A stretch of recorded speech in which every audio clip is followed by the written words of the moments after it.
দর্শক, মাইটুর বিডিতে আপনাদের স্বাগত। আজ মাইটুর বিডি এসেছে সিরাজগঞ্জ জেলার সকল দর্শনীয় জায়গা আপনাদের দেখাতে। যমুনা নদীর কোল ঘেঁষে অবস্থিত সিরাজগঞ্জ জেলা বাংলাদেশের উত্তর পশ্চিমাঞ্চলের রাজশাহী বিভাগের একটি প্রশাসনিক অঞ্চল। যমুনা সেতু এবং সিরাজগঞ্জ শহর রক্ষা বাঁধের অপূর্ব সৌন্দর্য এ জেলাকে পর্যটন সমৃদ্ধ জেলার খ্যাতি এনে দিয়েছে। যমুনা সেতু থেকেই শুরু হয়ে গেল সিরাজগঞ্জ জেলা ভ্রমণ। 1998 সালে নির্মিত প্রায় 5 কিলোমিটার দৈর্ঘ্যের দৃষ্টিনন্দন এই সেতু ও সেতু সংলগ্ন এলাকা দেখতে যমুনার পাড়ে প্রতিদিন অনেক দর্শনার্থীর ভিড় জমে। যমুনা সেতুকে কেন্দ্র করে পাশেই গড়ে উঠেছে সিরাজগঞ্জের জনপ্রিয় বিনোদন কেন্দ্র বঙ্গবন্ধু যমুনা ইকো পার্ক। সবুজের সমারোহের পাশাপাশি এখানে রয়েছে চিড়িয়াখানার মতো হরেক রকমের পশু পাখি।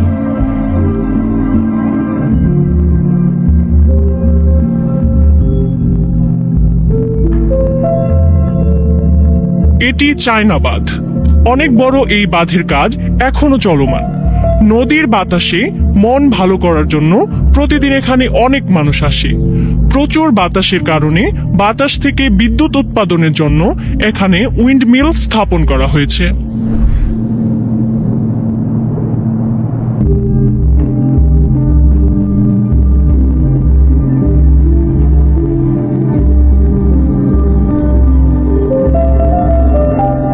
চায়নাবাদ থেকে আমরা চলে আসলাম সিরাজগঞ্জের অন্যতম বিনোদন কেন্দ্র শেখ রাসেল পার্ক।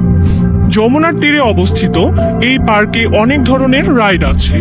রাইডগুলোতে চড়ে ছোট বড় সবাই আনন্দ উপভোগ করতে পারে। যমুনার পাড়ের সুন্দর এসব স্থাপনা দেখতে দেখতে আমরা চলে আসলাম সিরাজগঞ্জ শহরে। ছোট এই শহর দেখতে খুব বেশি সময় লাগে না। একটি রিক্সা নিয়ে খুব কম সময়ের মধ্যে এই শহর ঘুরে দেখা যায়। শহরের মাঝেই রয়েছে শতবর্ষী ইলিয়ট সেতু বা বড় পুল। নামে ইলিয়ট ব্রিজ হলেও মানুষের কাছে বড় পুল নামে অধিক পরিচিত। এই সেতু সিরাজগঞ্জের মানুষের বিনোদন কেন্দ্রের অভাব মিটিয়ে আসছে প্রায় 100 বছর ধরে। এই শহরেই রয়েছে বাংলা সাহিত্যের উজ্জ্বল নক্ষত্র সৈয়দ ইসমাইল হোসেন সিরাজীর বাড়ি। শৈশবে এই বাড়িতেই বেড়ে উঠেছেন তিনি। বাংলা সাহিত্যের স্বনামধন্য পথিকৃৎ সিরাজগঞ্জের গর্ব সৈয়দ ইসমাইল হোসেন সিরাজী। এই শহরের আরেক পাশে অবস্থিত মাওলানা আব্দুল হামিদ খান ভাসানীর পৈতৃক নিবাস। তার নামে এখানে নির্মিত হয়েছে পাঠশালা। সন্ধ্যার পর কর্মব্যস্ত মানুষেরা কেনাকাটা এবং খোশ গল্পে মেতে ওঠে। শহর দেখতে দেখতে সিরাজগঞ্জের নামকরা মিষ্টি এবং ক্ষীরের দই চেখে দেখতে ভুলবেন না। সিরাজগঞ্জ শহর থেকে কড্ডার মোড় হয়ে আমরা চলে এসেছি হাটিকুমরুলের ঐতিহাসিক ও প্রত্নতাত্ত্বিক স্থাপনা নবরত্ন মন্দির দেখতে। স্থানীয়রা এই মন্দিরকে দোল মঞ্চ নামেও ডেকে থাকে। বাংলাদেশে আবিষ্কৃত নবরত্ন মন্দির সমূহের মধ্যে এটি সবচেয়ে বড়। হাটিকুমরুল থেকে গ্রামীণ সৌন্দর্য দেখতে দেখতে চলে আসলাম ধুবিল কাটার মহল জমিদার বাড়িতে। এটি স্থানীয়দের কাছে মুন্সি বাড়ি ও তালুকদার বাড়ি নামে পরিচিত। কিছুটা সময় সুন্দর এই স্থাপনা দেখতে ভালোই লাগবে।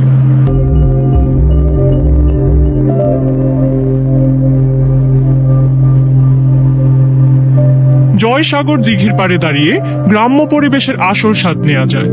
প্রাচীনকালে দিঘিটির দৈর্ঘ্য ছিল আধা মাইল, প্রস্থ ছিল আধা মাইলের কিছু কম, অর্থাৎ আয়তন প্রায় 58 একর ছিল। এই দিঘির স্বচ্ছ জলের সৌন্দর্য মুগ্ধ করে আগত পর্যটকদের। এটি সিরাজগঞ্জের শাহজাদপুর উপজেলার বাঘাবাড়ি নদী বন্দর।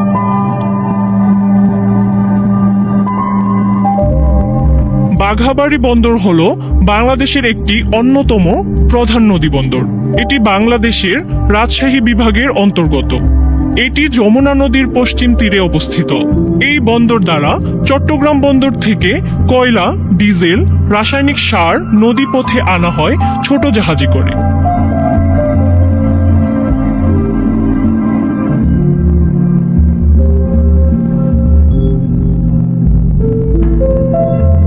এটি রাউতারা সুইচ গেট। যদিও এটির নাম নিমাইছড়া বাঁধ, কিন্তু স্থানীয়রা এটিকে রাউতারা বাঁধ হিসেবেই বলে থাকে। বর্ষাকালে এটি ভরে পরিপূর্ণ হয়ে যায়।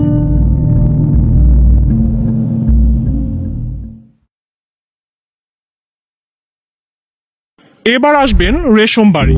বর্ষাকালে এখানে পানি থই থই করে, রাস্তার দুই ধারে থাকে পানি।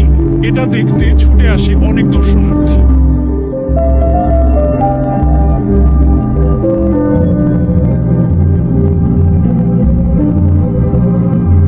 এখান থেকে অল্প দূরত্বে রবীন্দ্র বিশ্ববিদ্যালয়। নির্মাণাধীন এই বিশ্ববিদ্যালয় 2017-18 শিক্ষাবর্ষে 3টি বিভাগে 105 জন শিক্ষার্থী নিয়ে কার্যক্রম চালু হয়। এখানে পাশাপাশি রয়েছে রবীন্দ্র কাচারি বাড়ি। রবীন্দ্র কাচারি বাড়ি সিরাজগঞ্জ জেলার শাহজাদপুর উপজেলায় অবস্থিত। 1842 সালে রবীন্দ্রনাথ ঠাকুরের দাদা প্রিন্স দ্বারকানাথ ঠাকুর ইংরেজদের কাছ থেকে প্রথম বাড়িটি কিনেছিলেন। এটি একটি দোতলা ভবন। এটি খাজা ইউনুস আলী মেডিকেল কলেজ। চৌহালি উপজেলায় সিরাজগঞ্জ জেলার বাংলাদেশের একটি বেসরকারি মেডিকেল কলেজ। এই মেডিকেল কলেজটি এনায়েতপুর হাসপাতাল নামেও পরিচিত।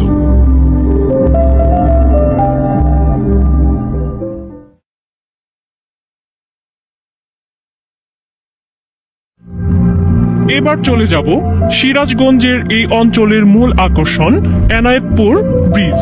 এই ব্রিজ দিয়ে পায়ে হেঁটে যমুনা নদীর প্রায় মাঝখান পর্যন্ত যাওয়া যায়। এখানে গড়ে উঠেছে পর্যটন কেন্দ্র। অনেক দূর দূরান্ত থেকে এই ব্রিজে প্রতিদিন পর্যটকরা ছুটে আসে মাঝ নদীর ভয়ঙ্কর সৌন্দর্য দেখতে। এখানে নৌকা বা ইঞ্জিন চালিত বোট ভাড়ায় পাওয়া যায়। মন চাইলে যমুনায় কিছুক্ষণ নৌকা ভ্রমণ করতে পারেন। এখানে দুপুরের খাবারের দারুণ ব্যবস্থা আছে।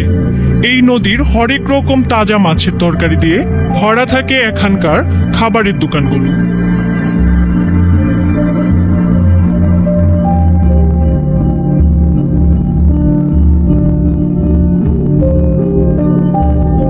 এবার শেষ গন্তব্যে যাওয়ার পালা। এখান থেকে রিকশায় চলে যাবেন আধুনিকভাবে নির্মিত আল আমান বাহেলা খাতুন জামে মসজিদ। মসজিদটি 2021 খ্রিস্টাব্দে প্রতিষ্ঠিত হয়। সিরাজগঞ্জ এনায়েতপুর সড়কের পশ্চিম পাশে 2.5 বিঘা জমির উপর নির্মিত একটি আধুনিক মসজিদ। এখানেই শেষ হলো সিরাজগঞ্জ জেলা ভ্রমণ। এখান থেকে ঢাকা যাওয়ার বাস অথবা সিরাজগঞ্জ থেকে ঢাকা যাওয়ার বাসে করে ঢাকা চলে আসতে পারেন। আপনারা চাইলে আমাদের এই ভ্রমণ প্ল্যান অনুসরণ করতে পারেন।